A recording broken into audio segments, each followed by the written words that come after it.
அன்புக்குரிய மாணவ செல்வங்கள் அனைவருக்கும் இனிதான வணக்கங்கள். இன்றைய காணொளியிலே நாங்கள் மிக பிரதானமாக இருக்கக்கூடிய ஒரு விடயமாக இருக்கும் காந்தம் தொடர்பாக பார்க்க இருக்கின்றோம். அந்த வகையிலே காந்தத்தினை இரண்டு வகையாக நோக்கலாம்.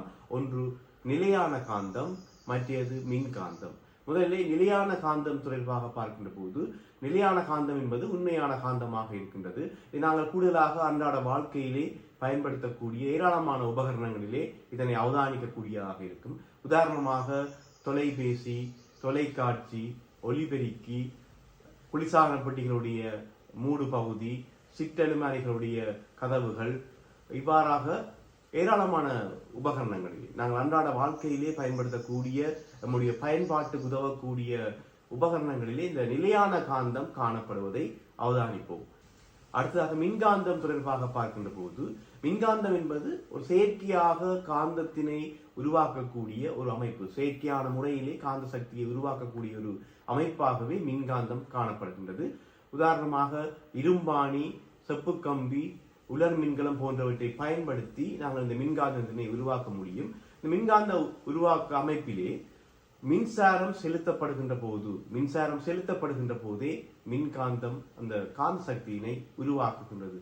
இந்த மின்காந்தம் காணக்கூடிய உபகரணங்களை பார்க்கின்ற போது பிரதானமாக நாங்கள் இரண்டு உபகரணங்கள் கூடுதலாக படித்திருப்போம். மின்மணி, மின்பாரந்தூக்கி. இந்த இரண்டு உபகரணங்களும் மின்காந்தம் காணக்கூடிய உபகரணங்களாக காணப்படுகின்றது. இன்னும் ஏராளமான உபகரணங்களில் காணப்பட்டாலும் இந்த இரு உபகரணங்களும் கூடுதலாக பரீட்சையிலே இடம்பெறுவது உண்டு.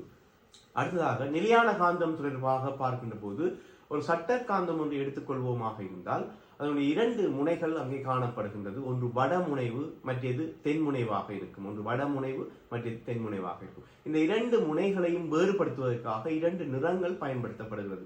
ஒரு சட்ட காந்தத்திலே வடமுனைவினை சிவப்பு நிறத்தினாலும் தென்முனைவினை நீல நிறத்தினாலும் அடையாளப்படுத்தப்படுகின்றது. ஏனென்று சொன்னால் இரண்டு முனைகளையும் வேறுபடுத்தி பார்ப்பதற்காக. இந்த வடமுனைவு தென்முனைவு தொடர்பாக பார்க்கின்ற போது, ஒரு சட்டக்காந்தத்திலே அதிகமாக கவரும் தன்மை கொண்ட பகுதிகளாக இந்த முனை பகுதிகள் காணப்படுகிறது. மிக பிரதானமான ஒரு விடயம். ஒரு காந்தத்திலே அதிகளவாக கவரும் தன்மை கொண்ட பகுதிகளாக பார்க்கின்ற போது முனை பகுதிகளே நாங்கள் அவதானிக்கக்கூடியதாக இருக்கும். முனை பகுதிகளிலே அவதானிப்போம். இரும்பு துகள்கள் கொண்ட ஒரு இடத்திலே ஒரு சட்டக்காந்தத்தினை வைத்து எடுக்கின்ற போது அந்த சட்டக்காந்தத்தினுடைய முனைப்பகுதிகளை அதிகளவான இரும்பு துகள்களை ஈர்த்திருக்கும் நீங்கள் அவதானித்து பார்க்கலாம்.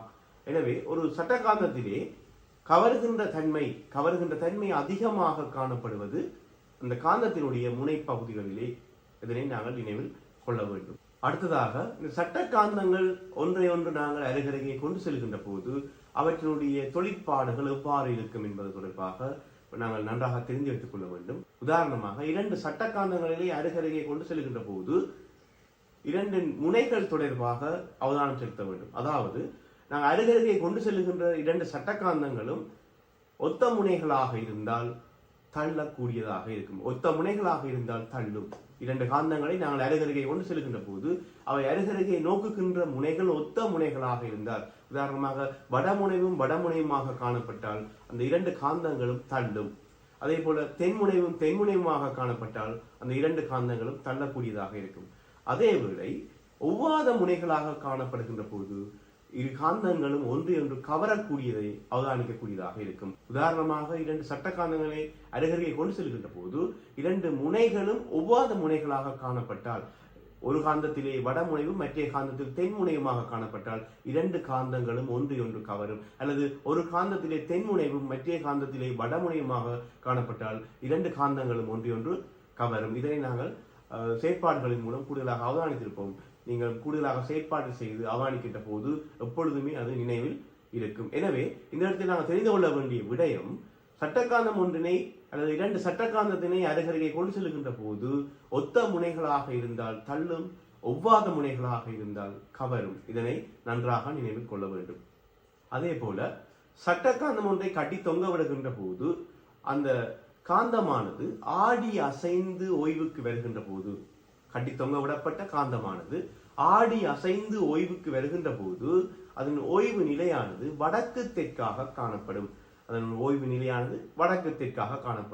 எனவே நீங்கள் சட்டக்காந்தத்தினை கட்டி தொங்க விடுகின்ற போது அதில் நிறங்கள் தொடர்பாக ஏற்கனவே நான் கூறியிருக்கின்றேன். வடமுனைவு சிவப்பு நிறத்தினையும் தென்முனைவு நீல நிறத்தினையும் காட்டும். எனவே ஓய்வுக்கு வந்த பின்னர் அது வடக்கு தெற்கே நீங்க இலகுவாக நிறத்தை வைத்துக் கொண்டு இலகுவாக அவதானிக்கக்கூடியதாக இருக்கும். எனவே இந்த இடத்தில் நாங்கள் தெரிந்து கொள்ள வேண்டிய விடயம், சட்டகாந்தம் ஒன்றை கட்டி தொங்க விடப்படுகின்ற போது அது ஓய்வை அடைகின்ற போது வடக்கு தெற்காகவே அதனுடைய ஓய்வு நிலை காணப்படும். காந்தத்தினுடைய இந்த இயல்பினை கொண்டே திசையறி கருவியிலும் இந்த காந்தம் பயன்படுத்தப்படுகின்றது. காந்தமானது, இந்த சட்ட காந்தமானது ஓய்வு நிலையை அடைகின்ற பொழுது வடக்கு தெற்காக காணப்படுகின்றது. எனவே திசையறி கருவியினுடைய சுட்டியும் ஒரு காந்தமாகவே காணப்படுகிறது. இதை நீங்கள் கூடுதலாக அவதானித்திருக்கலாம். நிறத்தை வைத்தே அந்த சுட்டிகள் வேறுபடுத்தப்பட்டு திசையறி கருவியில் காணப்படும். இந்த திசையறி கருவி தொடர்பாக பயன்படுத்தக்கூடியவர்கள் பற்றியும் அறிந்திருக்க வேண்டும். உதாரணமாக பார்க்கின்ற போது கப்பலோட்டிகள், விமானிகள், மீனவர்கள், அடர்ந்த காட்டு பகுதிகளுக்கு ஆராய்ச்சிக்கு செல்பவர்கள், இவ்வாறாக அதிகளவானோர் கூடுதலாக இந்த திசையறி கருவியினை பயன்படுத்துவதை நாங்கள் அன்றாட வாழ்க்கையிலே அவதானிக்கக்கூடியதாக இருக்கின்றது. அடுத்த விடயமாக நாங்கள் ஏற்கனவே பார்த்த விடயமாக இருக்கக்கூடிய மின்காந்தம் தொடர்பாக ஒரு சில விடயங்கள் இருக்கின்றது. இந்த மின்காந்த அமைப்பு என்பது நாங்கள் உருவாக்குகின்ற ஒரு காந்த சக்தியாக, உருவாக்கக்கூடிய ஒரு காந்த அமைப்பாக காணப்படுகிறது. எனவே இந்த இடத்திலே இந்த மின்காந்தத்தினுடைய காந்த வலிமையை அல்லது காந்த சக்தியை அதிகரிப்பதற்காக எவ்வாறான செயற்பாடுகளை மேற்கொள்ளலாம் என்பதும் நாங்கள் அறிந்திருக்க வேண்டிய ஒரு விடயமாக இருக்கின்றது. அந்த வகையிலே மின்காந்த அமைப்பிலே இரண்டு விடயங்களை நாங்கள் பயன்படுத்துகின்ற போது அல்லது இரண்டு செயற்பாடுகளை நாங்கள் செய்கின்ற போது இந்த மின்காந்தத்தினுடைய காந்த சக்தியை அதிகரிக்கக்கூடியதாக இருக்கும். ஒன்று, செப்பு கம்பி சுருள்களுடைய எண்ணிக்கையை அதிகரித்தல்.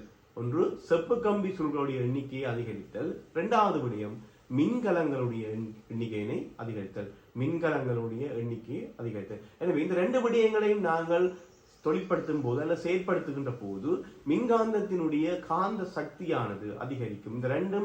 இந்த இரண்டு விடயங்களையும் ஒன்று சேர பயன்படுத்துகின்ற போது மின்காந்தத்தினுடைய சக்தி மிகவும் அதிகமான காந்த சக்தியாகவே காணப்படும். இதனை நினைவில் கொள்ள வேண்டும்.